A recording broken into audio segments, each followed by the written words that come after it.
So guys welcome to the another video. So in this video हम लोग क्या करेंगे, हम एचडीएफसी बैंक के बारे में बात करेंगे। आपने बहुत जगह सुना होगा कि एचडीएफसी बैंक में ये हो गया वो हो गया, बट एज अ एनालिस्ट आपको एचडीएफसी बैंक के इस पोस्ट मर्जर सिनेरियो को कैसे देखना है ये मैं आज आपको बताऊंगा। फ्रॉम लास्ट 20 ईयर्स अगर आप एचडीएफसी बैंक को देखोगे तो वो अनडिस्प्यूटेड किंग था of Indian banking. Premium value पर ट्रेड करता था। आप आईसीआईसी बैंक ले लो, एक्सिस बैंक ले लो, इवन एसबीआई ले लो, एफजीआई तो पब्लिक सेक्टर बैंक है। बट अगर आप उसे कंपटीशन में देखोगे, एप्पल टू एप्पल कंपैरिजन करोगे, आईसीआईसी बैंक हो गया और एक्सिस बैंक हो गया, इन सब से वो प्रीमियम वैल्यूएशन पर ट्रेड करता था। बट राइट नाउ आप देखोगे ICIC bank in last 5 years around 111% का रिटर्न दिया है, एचडीएफसी बैंक का रिटर्न जीरो है। और पोस्ट मर्जर इसका शेयर 40% डाउन है। तो आज हम देखेंगे इसके पीछे के रीजंस क्या है कि ये शेयर 40% डाउन क्यों हुआ, क्या क्या प्रॉब्लम्स हैं इसमें, उसके बाद जो रिजल्ट्स आए उसमें क्या क्या प्रॉब्लम थी, और क्या ये आप ये सब चीजें पहले से एंटिसिपेट कर सकते थे। एज अ एनालिस्ट आपका यही फर्ज बनता है ना कि आप अगर कुछ भी ऐसा हो, कोई मर्जर डीमर्जर हो रहा है, तो आपको उसके बारे में थोड़ा तो पता हो ना कि आगे जाके अगर ये मर्जर होगा या डीमर्जर होगा किसी भी कंपनी में तो उसके कॉन्सिक्वेंसेस क्या हो सकते हैं।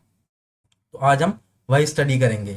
ठीक है, so let's get to our slide now. What we gonna discuss is HDFC bank post merger derating analysis. ठीक है, तो फर्स्ट उसमें हम देखते हैं सो बैंक में हुआ क्या है। अगर आप देखोगे तो बैंक के सबसे पहले जान लेते हैं बैंक काम कैसे करता है। बैंक क्या करता है, बैंक के पास कुछ अपना पैसा होता है, कुछ पैसा होता है जो वो डिपॉजिटर से लेता है in the form of current account, saving accounts. उसके पास लोग एफडी करते हैं, उस फॉर्म में वो पैसा ले लेता है। ठीक है, नाउ अब बैंक क्या करता है, उस पैसे को लैंड करता है। बैंक को क्या करना है, एफडी कितने परसेंट पर मिलती है, 5-6% पर। 5-6% वो क्या करता है, लोगों को इंटरेस्ट दे देता है। कुछ पैसा सेविंग अकाउंट में पड़ा होता है, कुछ करंट अकाउंट में पड़ा होता है। करंट अकाउंट में जीरो इंटरेस्ट मिलता है और सेविंग अकाउंट में कुछ पैसा पड़ाता है।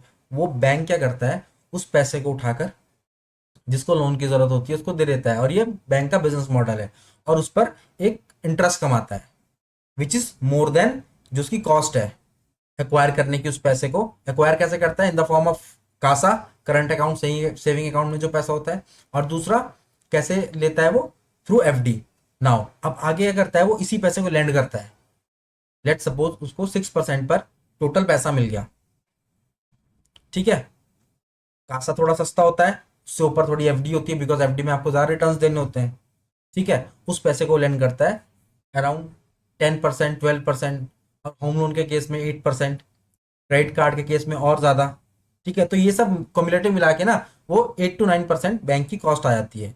इसको इतना इंटरेस्ट मिलेगा, 6%, 5 या 6% पर उसको मनी मिल रही है, और वो आगे लैंड कर रहा है 10% पर, तो बीच में वो 4-5% कमा लेता है। तो ये बैंक की कमाई होती है, सिंपल। इसको क्या बोलते हैं, नेट इंटरेस्ट इनकम। ठीक है, और इसके बीच का जो स्प्रेड होता है इन दोनों मार्जिन से उसको बोलते हैं नेट इंटरेस्ट मार्जिन। समझ आया। अब समझते हैं इसमें हुआ क्या है। देखो, जब दोनों बैंक का मर्जर हुआ ना, उससे पहले क्या था, एचडीएफसी बैंक क्या करता था, एचडीएफसी बैंक होम लोन भी देता था, एचडीएफसी बैंक क्रेडिट कार्ड भी इशू करता था, एचडीएफसी बैंक पर्सनल लोन भी देता था, बिजनेस लोन भी देता था। तो टोटल जो, जैसे होम लोन कम परसेंटेज पर दिया बिकॉज लॉन्ग टर्म के लिए होता है, एटलीस्ट 20 ईयर्स के लिए, कोई 5 साल, 10 साल, 20 साल ऐसे लोन लेता है। ठीक है, मेजोरिटी जो मिडिल क्लास लोग होते हैं वो एक घर लेते हैं तो उनका 20 ईयर्स के लिए वो लोग एक लोन, उनका लोन का पीरियड होता है। ठीक है, समझ आया। नाउ अब हुआ क्या है, अब इन तीनों को अगर हम मिलाएंगे, क्रेडिट कार्ड का जो इंटरेस्ट परसेंटेज है, बिजनेस लोन का, और हमारा पर्सनल लोन का, और साथ में हम मिलाते हैं अगर होम लोन को जिसमें सबसे कम इनको मार्जिन मिलता है, तो इन सबको मिला के इनका क्या बनता है, एक नेट नेट मार्जिन बन जाता है। ठीक है, सो नाउ अब हुआ क्या है इसमें, देखो इस केस में हुआ क्या है। मर्जर से पहले एचडीएफसी बैंक का 4.1% का मार्जिन था, जो स्प्रेड था दोनों के बीच का। जिस रेट पर ये पैसे बोरो करते थे और जिस रेट पर देते थे, वो स्प्रेड टोटल मिला के 4.1% का था। बट पोस्ट मर्जर क्या हुआ, वो नेट इंटरेस्ट मार्जिन 3.4% टू 3.5% हो गया। हुआ किस वजह से, देखो एचडीएफसी लिमिटेड जो पेरेंट कंपनी है, एचडीएफसी बैंक उसकी चाइल्ड कंपनी है। एचडीएफसी लिमिटेड जो पेरेंट कंपनी है वो सिर्फ होम लोन देती है। उसका मार्जिन थोड़ा है, और वो पैसा भी कैसे रेज करता है, बैंक थोड़ी उसको कासा रेशियो के थ्रू पैसा आ जाएगा। करंट अकाउंट सेविंग अकाउंट थोड़ी खोलता है वो, उसको पैसा कैसे आएगा? वो कोई बॉन्ड इशू करता है, एफडी करता है लोगों की, तो उसको पैसा आता है ना, वो पैसा थोड़ा सा महंगा होता है। ठीक है, अब हुआ क्या, इसके पास सारे के सारे होम लोन थे एचडीएफसी लिमिटेड के पास, और इसके पास पूरा पोर्टफोलियो था। तो इन दोनों क्यूमुलेटिव जब मिलाया और इनका एवरेज निकला, तो इनका पोस्ट मर्जर जो इनकी कॉस्ट ऑफ बोरोइंग थी वो हाई हो गई। ठीक है, बिकॉज एचडीएफसी लिमिटेड के पास बहुत बड़ा पोर्टफोलियो है, और जो उसने पैसा बोरो किया है वो थ्रू एफडी और थ्रू बॉन्ड्स इशू के थ्रू किया है। अब कोई बॉन्ड खरीदेगा, वो 1 2 3% के लिए तो नहीं खरीदेगा, उसको तो एटलीस्ट 5 6% तो चाहिए ना, जो इंडियन गवर्नमेंट दे रही है एटलीस्ट वो तो चाहिए। और 10 ईयर्स बॉन्ड कितनी यील्ड है? अराउंड 6.9% टू 7% इंडियन गवर्नमेंट की। और अगर आप किसी प्राइवेट कंपनी का लेने जा रहे हो तो एटलीस्ट वो तो आपको थोड़ा ज़्यादा ही पड़ेगा उससे। ठीक है, नाउ अब इसमें आगे देखते हैं हुआ क्या है, इस वजह से क्या प्रॉब्लम आ गई, इनकी कॉस्ट ऑफ बोरोइंग ज़्यादा होगी और इनके नेट इंटरेस्ट मार्जिन गिर गए। बिकॉज आप लोन भी देखोगे, एचडीएफसी बैंक के पास क्या था, पूरा पोर्टफोलियो था लोन का, जिसमें सब तरीके के लोन्स थे। तो इस वजह से जो इनका रेशियो है थोड़ा ऊपर चला जाता था। मतलब इनका परसेंटेज जो एवरेज ये लोग लोन देते थे वो 9 to 10% पर देते थे। बट अब H D F C limited आ गया, तो अब ये दोनों मिक्स हुए, और क्या हुआ, इनका जो परसेंटेज था वो नीचे आ गया, जिस परसेंटेज पर ये लोग ऑपरेट करते थे, दूसरों को लोन देते थे। ठीक है, और दूसरा काम क्या हुआ, एल डी आर सेचुरेशन। मतलब देखो एल डी आर रेशियो क्या होता है, loan to deposit. Let suppose मेरे पास 100 रुपये है, ठीक है, और मैंने किसी को लैंड कर दिए 80 रुपीज़, कोई प्रॉब्लम है? नहीं है ना। अब मेरे पास है ही 100 रुपये, मैंने किसी को लैंड कर दिए 104 रुपये, तो होगा क्या, बहुत बड़ी प्रॉब्लम हो जाएगी ना। अगर उसने डिफॉल्ट कर दिया तो दिक्कत किसको होगी, मेरे को, बिकॉज मेरे ऊपर क्या आएगा, एक तो 100 रुपये मेरे चले गए, इट्स ओके, ठीक है, कोई बात नहीं, ये 100 रुपये पे भी अभी मैं आता हूँ, बट 4 रुपये मेरे को एक्स्ट्रा देने पड़ जाएंगे अगर डिफॉल्ट हो गया तो। और ये जो 100 रुपये ये भी मेरे नहीं है अपने, ये मैंने किसी से लिए हैं, वो लेकर दिए हैं मैंने, वो डिपॉजिटर्स का पैसा है। तो बैंकिंग में क्या बोलते हैं कि एलडीआर रेशियो जो होता है, मतलब जो मेरे पास डिपॉजिट्स आए और जो मैंने लोन दिया, वो रेशियो कितना होना चाहिए कि अगर मेरे पास 100 रुपये हैं तो मैं 80 रुपये का, 85 रुपये का, या 87 रुपीज़ का इतना लोन दूँ मैक्स। इससे ऊपर अगर मैं लोन दूंगा तो मेरे को ही प्रॉब्लम हो जाएगी, और वो इस केस में हुआ है। पोस्ट मर्जर इनका हुआ क्या, इनका एलडीआर रेशियो 104% पहुंच गया। 100 रुपये थे इनके पास एज अ डिपॉजिट, इन्होंने 104 रुपये का लोन दे दिया, ये प्रॉब्लम हुई है। ठीक है, अब और आगे चलते हैं। अब देखो आप लोग, इसमें हुआ क्या है, इनके जो नॉन एग्जीक्यूटिव चेयरमैन थे उन्होंने भी रिजाइन दे दिया है। और अपने रेजिग्नेशन लेटर में क्या लिखा है इन्होंने, वैल्यू एंड एथिक्स से रिलेटेड प्रॉब्लम थी इनको, जो कि आगे जाके दिखी भी, वो मैं आपको भी आगे बताऊंगा इन्होंने 81 बॉन्ड्स में क्या किया ना। आगे चलते हैं, इसके बारे में बाद में बात करेंगे, बिकॉज एज ए एनालिस्ट आप लोग सोच लो, आपको यही नहीं देखना है कि बैंक में क्या क्या गलत हुआ है, ये तो सभी देख रहे हैं यार, न्यूज में हर जगह आ रहा है। आप ये मुझसे मत सीखो, किसी और से जाके पढ़ लो, आपको चैट जीपीटी कर लो यार, कहीं से भी देख लो, आपको ये सब मिल जाएगा। बट अगर आपको एनालिस्ट बनना है या आपको एक अच्छा इन्वेस्टर बनना है, तो आपको अपना दिमाग खुला रखना पड़ेगा, आपको सोचना पड़ेगा ये तो हो गया है खराब जो होना था, बट अब अच्छा क्या हो रहा है। और एक बैंक है जिसकी पेडिग्री बहुत ज़्यादा स्ट्रांग है, पिछले 20 साल से, जितने बहुत बड़ी वेल्थ बनाई है इन्वेस्टर्स की, क्या वो ऐसे कॉलेप्स हो जाएगा?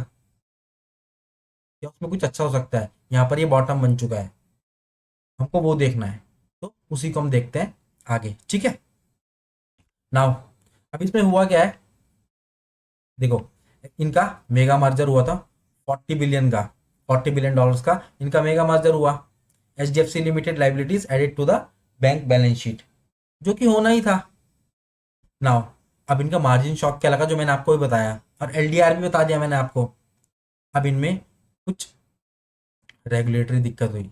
देखो दुबई में इन्होंने क्या किया था, let me tell you about the bonds. मतलब बॉन्ड्स में होता क्या है, आप एक सिंपल बॉन्ड लेते हो इंडियन गवर्नमेंट के लिए, किसी प्राइवेट कंपनी के लिए, उसमें क्या होता है, एक मेच्योरिटी डेट होती है कि आज से 10 साल बाद आपका बॉन्ड मैच्योर हो जाएगा।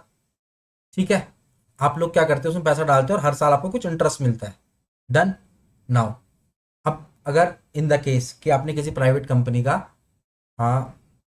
बॉन्ड ले रखा है, उसमें होगा क्या, अगर वो कंपनी डिफॉल्ट करती है उस केस में सबसे पहले पैसा किसका देगी, जो कि डेट होल्डर्स हैं, उसके बाद इक्विटी होल्डर्स आएंगे।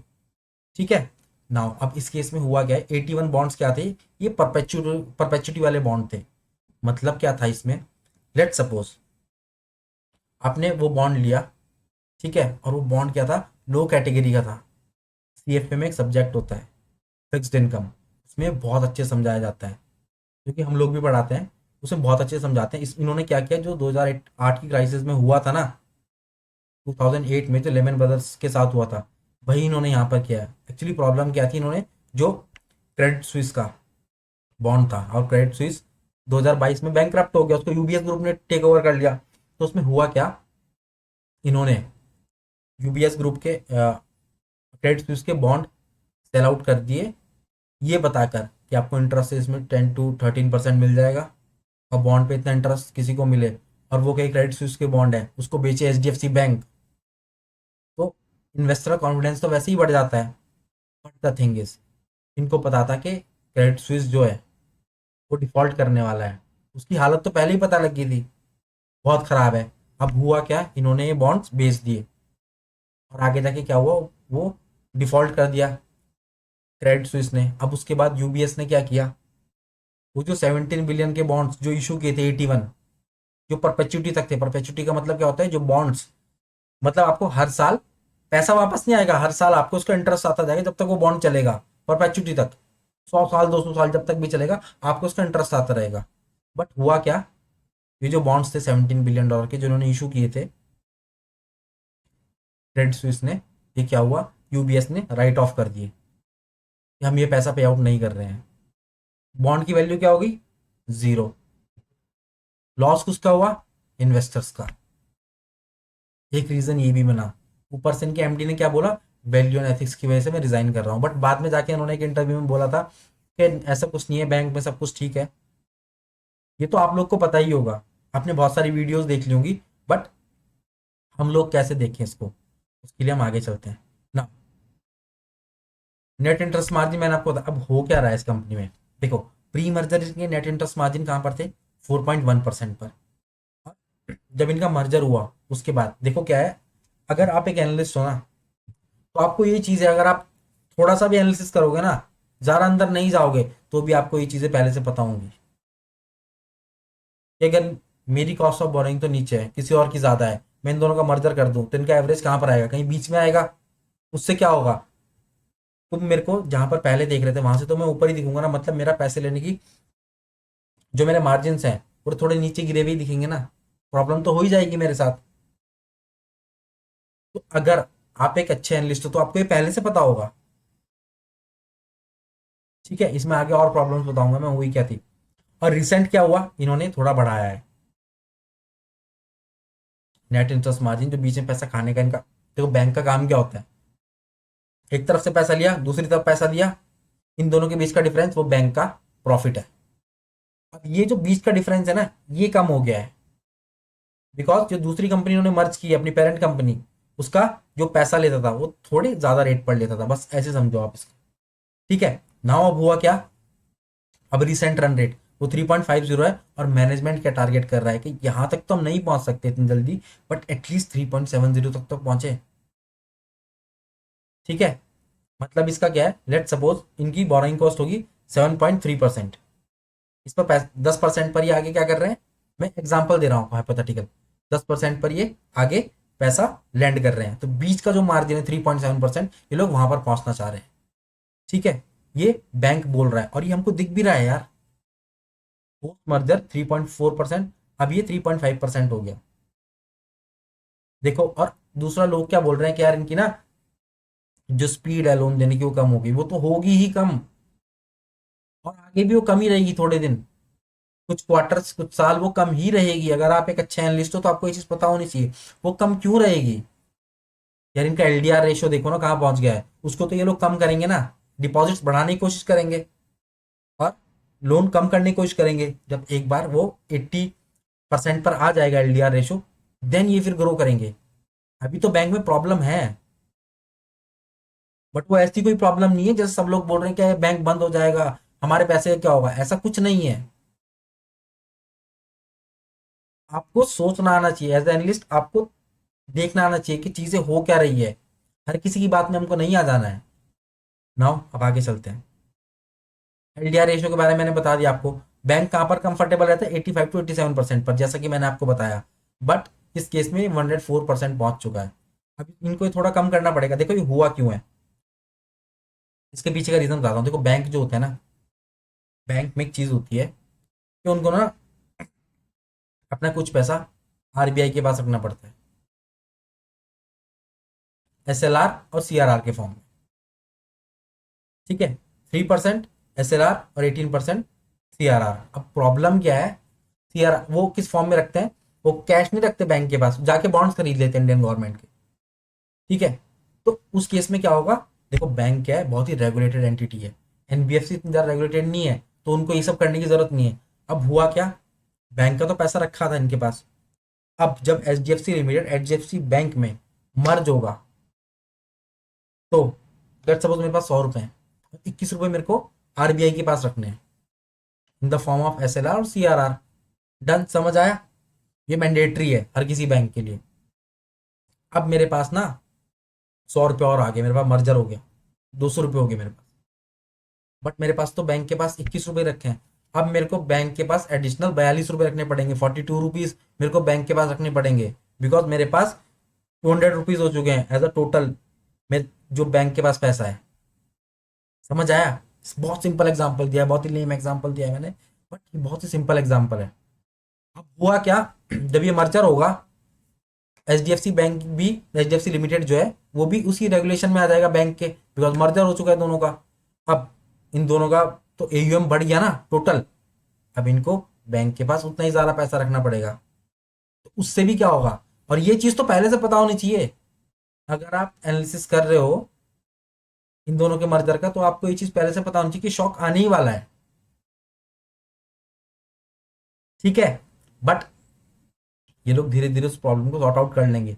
ऐसी कोई आफत नहीं आ गई कि बैंक ही बंद हो जाए जैसा कि लोग बात कर रहे हैं। तो आपको रियलिटी से देखना पड़ेगा हर एक चीज। ठीक है, नाउ इनका यील्ड टू एडवांसेस देख लेते हैं। यील्ड टू एडवांसेस क्या है, प्री मर्जर 8.6% था, पोस्ट मर्जर 9.35%, और रिसेंटली 9.45% हो गया। कॉस्ट ऑफ फंड्स देख लो, पहले 4.2% था, अब 5.75% हो गया, और रिसेंटली 5.85%। बताइए आपको किस वजह से हो रहा है। ठीक है, कासा रेशो, ये देखो, आप कासा रेशो मतलब करंट और सेविंग अकाउंट का रेशो, टोटल बैंक का जो एयूएम है उसमें करंट और सेविंग अकाउंट्स कितना कंट्रीब्यूट कर रहे हैं। पहले 44% करते थे। इससे होता क्या था, इस रेशो से, इससे इनकी कॉस्ट ऑफ बोरोइंग थोड़ी नीचे आ, बट अब ये घट के 37% हो गया। मतलब 100 रुपये में 37 रुपये मेरे पास किससे आ रहे हैं, मेरे कासा से। बाकी मेरे को और चीज़ों से लेके आने पड़ रहे हैं, जैसे फिक्स इनकम, जो कि फिक्स डिपॉजिट्स होते हैं, मेरे को बॉन्ड्स इशू करने पड़ रहे हैं, बाकी पैसा मेरे पास उससे आ रहा है। इनको इसको बढ़ाना पड़ेगा, बिकॉज ये क्या है, चीप फॉर्म फंड रेज करने का। नाउ क्रेडिट कॉस्ट प्रोविजनिंग, ये तो इनकी इंडस्ट्री में सबसे अच्छा है। मतलब डिफॉल्ट कितना होता है, 100 रुपये आप देते हो, उसमें से कितना पैसा डिफॉल्ट हो जाता है, कितना पैसा नहीं आता है, कितना पैसा बैड डेट बन जाता है इनका। देखो बैंक ने अभी एक और काम किया था इस साल रिजल्ट्स में, वो इनको नहीं करना चाहिए। उन्होंने क्या कहता है, प्रोविजनिंग जो ये चीज ये होता है ना, ये कम कर दिया था। जो बैड डेटा है उनको हटाना होता है, प्रोविजनिंग का मतलब सिंपल ये समझ लो। 100 रुपये में से मेरे, लेट सपोज 1 रुपये मर गया, तो मेरे को उसको 1 रुपये को साइड करना है। अब मेरा टोटल ईवीएम 99 रुपीज का है। ये होता है प्रोविजनिंग का मतलब। इन्होंने क्या किया, प्रोविजनिंग की नहीं, तो उस वजह से इनके क्या बोलते हैं, मार्जिन 5% ऊपर आ गए। तो अगर ये लोग कर देते तो उनके मार्जिन दिख जाते कहाँ पर है। अभी वो फ्लैट है, थोड़ा सा नेगेटिव की तरफ है। ये थोड़ा इनको करना पड़ेगा, बट ये हो जाएगा। देखो ये होगा कैसे, अब मेरे को, मैं आपको एक चीज बताता हूँ। इसमें हर चीज नेगेटिव ही नहीं है, आपको पॉजिटिव की तरफ भी सोचना पड़ेगा। जो नेगेटिव होना था वो तो हो ही गया, पिछले 2 साल से हो ही रहा है। 40% शेयर गिर गया, इतना बड़ा शेयर 40% गिरना इज नॉट अ मजाक। अब देखो, दोनों बैंक मिल गए हैं, सॉरी, एक H D F C limited, H D F C bank, इन दोनों की ब्रांचेस कितनी होंगी, ब्रांचेस और बढ़ेंगी। HDFC लिमिटेड में पहले क्या होता था, सब लोग लोन देते, सब लोग क्या करते थे, उनका ध्यान किस पर था, home loan home loan home loan दो, मेन यही काम होता था। अब वो लोग क्या करेंगे, डिपॉजिट भी लेकर आएंगे, FD भी बेचेंगे, बॉन्ड्स भी बेचेंगे, बैंक के सारे काम करेंगे, म्यूचुअल फंड भी बेचेंगे, हर एक काम करेंगे। उससे क्या प्रोडक्टिविटी बढ़ेगी, बिल्कुल बढ़ेगी। जो HDFC लिमिटेड है वो HDFC बैंक के सारे काम करेगा, सारे एम्प्लॉयज, इनकी ब्रांचेस ज़्यादा हो जाएंगी, Tier 1 Tier 2 Tier 3 सिटीज हर जगह इनकी पहुंच हो जाएगी। सो इन लॉन्ग टर्म क्या आपको ये नहीं लगता है कि ये बैंक अच्छा कर सकता है? और अभी जिस वैल्यूएशन पे हमको मिल रहा है, ये अच्छी वैल्यूएशन नहीं है। देखो ये प्रॉब्लम्स तो हो गई हैं इसमें, बट द थिंग इज ये सब सही हो सकता है अगर ये लोग कुछ सही स्टेप्स लें, और आपको ये सब देखना पड़ेगा, मतलब टेलीस्कोपिक व्यू अपना आपको हर टाइम ऑन रखना पड़ेगा इस कंपनी के ऊपर, HDFC बैंक के ऊपर, इसमें क्या क्या अच्छा होता जा रहा है, और विद टाइम ये अच्छा हो जाएगा। बिकॉज देखो मैनेजमेंट की क्वालिटी पता लग जाती है, देख इसमें से कुछ प्रॉब्लम्स हुई है, बट इट्स नॉट लाइक के सब कुछ ही बर्बाद हो गया है। अब जैसे कि बॉन्ड्स की मिस सेलिंग की बात कर लेते हैं, इन्होंने बताया कि जो कि डिफॉल्ट होने वाले बॉन्ड्स थे उनको इन्होंने अच्छा बताकर बेच दिया, किस लालच में इन्वेस्टर्स ने भी खरीद लिया कि उस पर रिटर्न ज़्यादा मिल रहा है, 10 to 13% मिल रहा है। बट मिस सेलिंग हर जगह होती है। मैं इस फील्ड में पिछले 7-8 साल से हूँ, मैं जॉब करता था पहले, मुझे पता है इस फील्ड में कितनी मिस सेलिंग होती है, हर जगह होती है। मैं HDFC बैंक का सपोर्ट नहीं कर रहा हूँ इस चीज़ में कि सब कुछ ही अच्छा है इसमें, but the thing is mis selling हर जगह होती है। ये हो गई मैनेज, टॉप लेवल मैनेजमेंट तो ने तो नहीं की होगी ना ये सब, किया तो होगा बैंक के एम्प्लॉयज ने, जो ब्रांच के एम्प्लॉयज थे। ठीक है, सो इट्स नॉट लाइक के ऊपर से चीजें खराब हुई हैं, वो जो नीचे नीचे चीजें खराब थी वो सही हो रही है। एक काम इन्होंने और किया था, MSDRC बोलते हैं उसको, महाराष्ट्र का जो डिपार्टमेंट है, मैं आपको बता दूंगा, अभी मेरे को रिकॉल नहीं हो रहा है, बट द थिंग इज उसमें हुआ क्या था, जैसे कि आपके पास, मैं एग्जांपल लेता हूँ, आपके पास एक बड़ा क्लाइंट है, ठीक है, और आप एक बैंक हो, आप सबको देते हो इंटरेस्ट 3-3.5%, बट आपने उस बड़े कस्टमर को बोला, बिकॉज वो बड़ा डिपॉजिट लेके आने वाला था ना, बैंक को उससे फायदा होता, तो आपने क्या करा, उस डिपॉजिट उसको बोल दिया, बड़े क्लाइंट को, कि मैं आपको 3 की जगह 6% दूंगा। क्या ये चीज़ सही है, गलत है?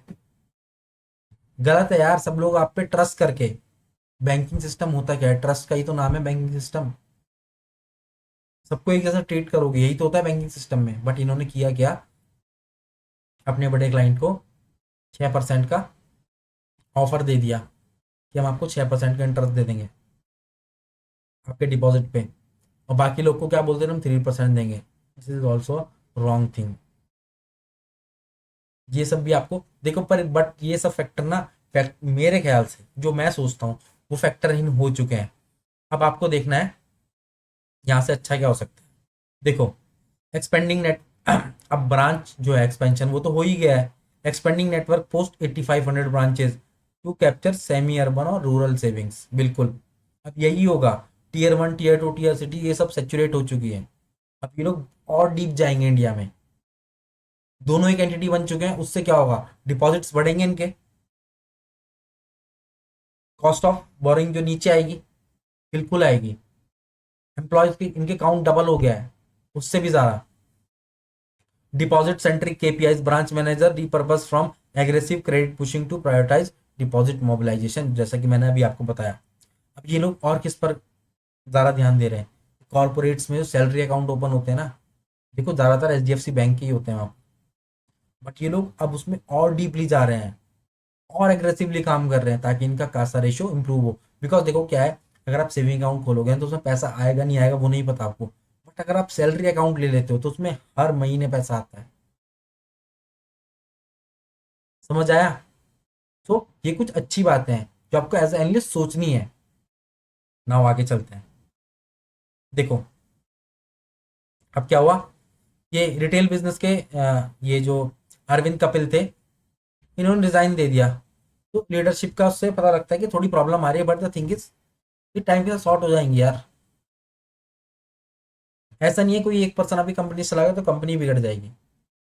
एक बंदे से अगर इतना बड़ा बैंक चल रहा होता तो कुछ बात ही अलग होती।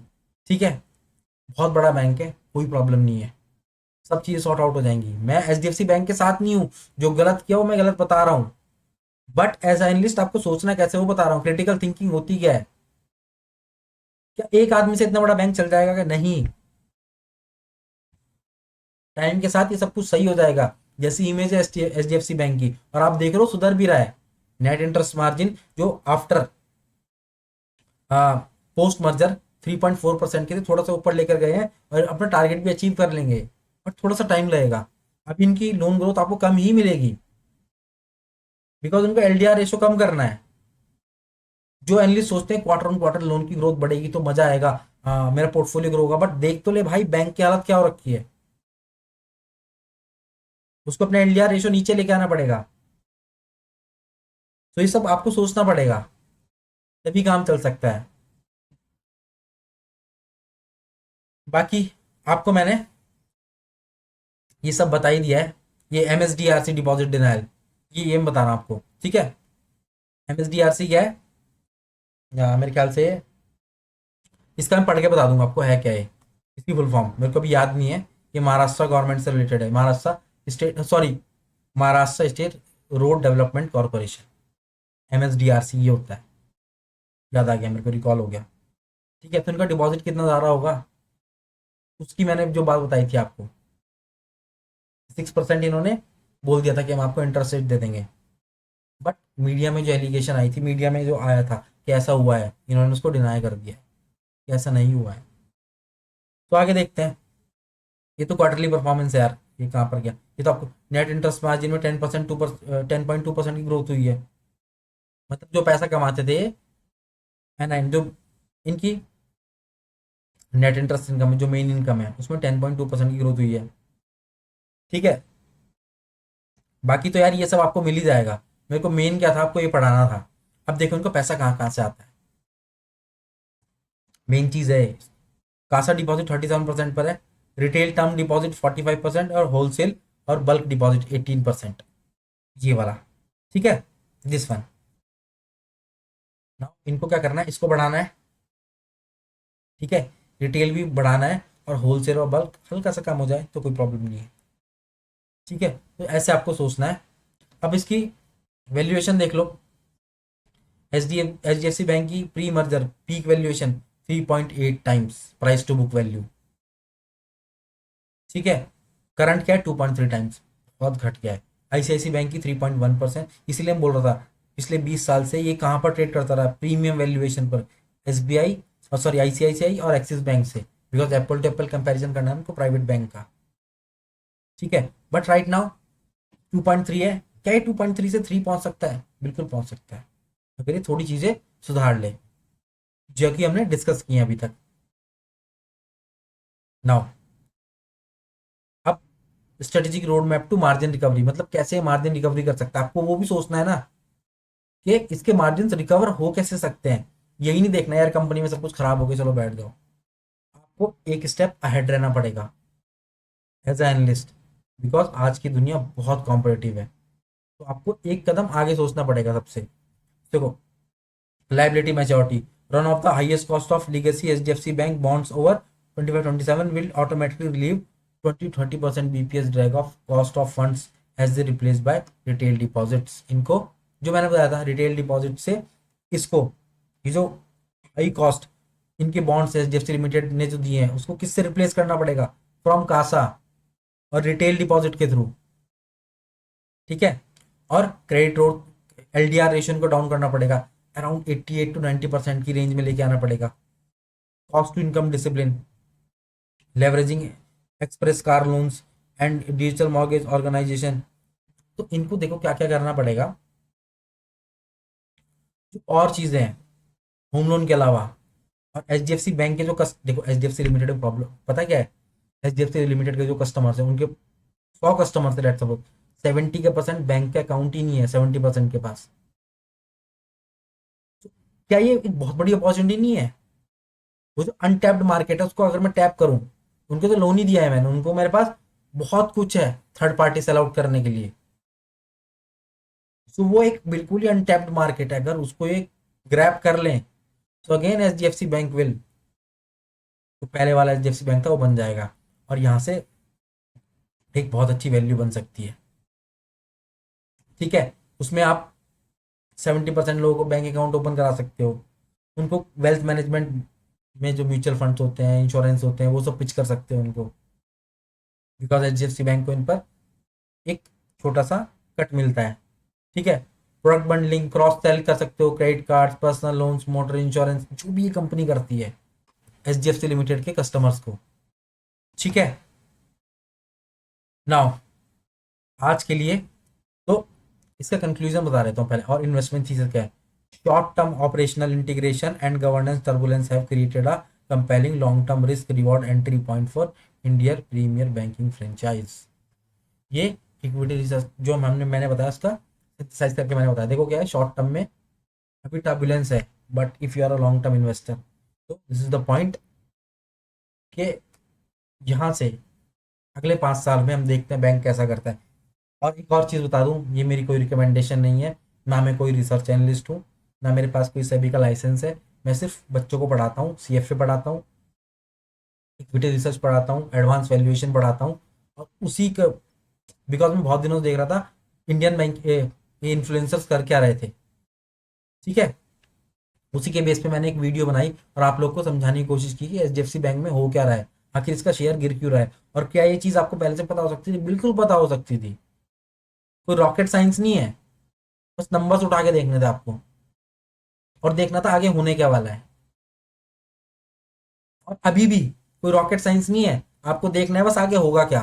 मैंने आपको कुछ पॉइंट्स बताए हैं ना जिससे ये लोग आगे जा सकते हैं, तो बस वही है। इसीलिए मैं बता रहा हूँ नेक्स्ट 5 ईयर्स में एचडीएफसी बैंक अच्छा कर सकता है। अभी नेक्स्ट 2 ईयर्स में बैंक इतना ज़्यादा कोई अच्छा नहीं करेगा, बट आफ्टर दैट इनकी एफिशिएंसी बढ़ेगी। जो कस्टमर्स हैं H D F C limited के, वो H D F C bank में उनको क्रॉस सेल करेंगे, एंड देन चीज़ें अच्छी हो जाएंगी। ठीक है, तो विद दैट सेट आज की वीडियो यहीं पर ख़त्म करते हैं। मैं आपको मिलता हूँ नेक्स्ट वीडियो में। ठीक है।